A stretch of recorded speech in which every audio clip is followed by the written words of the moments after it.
Kamusta mga boss? After nga ng duty namin, naisipan namin pumunta ulit dito sa Rabig Corniche. Syempre, ibig sabihin nga nun, dito nga yun sa tabi ng dagat. Okay. May nakita kasi kami magandang spot, ayan yung Arabic ng I Love Rabig. Nice. Dito na nga namin naisip na huminto kasi nga ang ganda nga ng view. Tapos dito na rin namin kakainin yung dinalang pizza ni Sandy. Kahit nga lagi namin siyang inaasar, hindi pa rin siyang nagsasawa na magpakain sa amin. Tara mga boss, sabay-sabay nating tingnan ang ganda ng Rabig Corniche. Enjoy!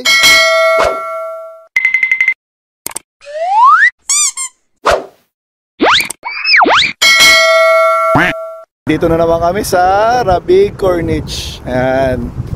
Kasama natin na naman, syempre yung mga tropa natin. Ayan, si Boss Angkas. Ayan, tapos si Sandy Girl. Ayan.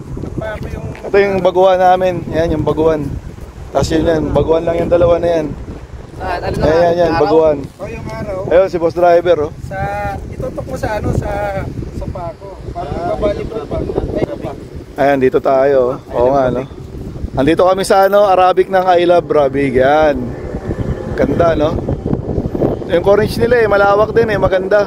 Tapos may joggingan pa rito, ayan, no? May joggingan.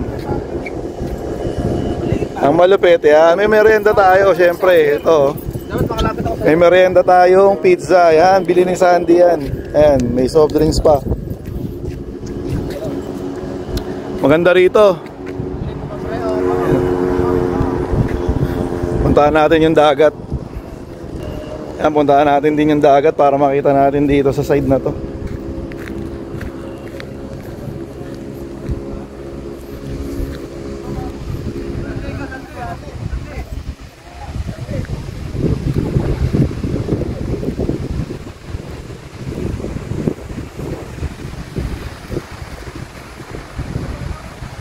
Yan siya, oh. Parang lalagyan nila ng ano, ayan, oh, yung damo. Yan, artificial na damo, lalagyan nila yan lahat. Ganda, no? Palubog na yung araw eh, oh. Ayos dito. Maganda dito sa spot na napuntahan namin ngayon. Ayan.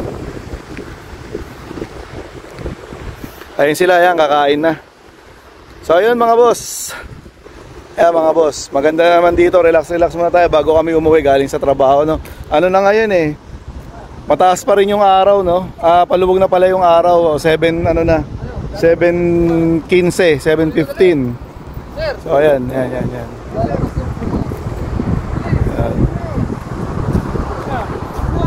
Nandito na lang, bye. Ayun mga boss, hanggang dito na nga lang yung vlog natin ngayong araw na to. Sa mga hindi pa nagla-like dyan, baka naman. Bye-bye.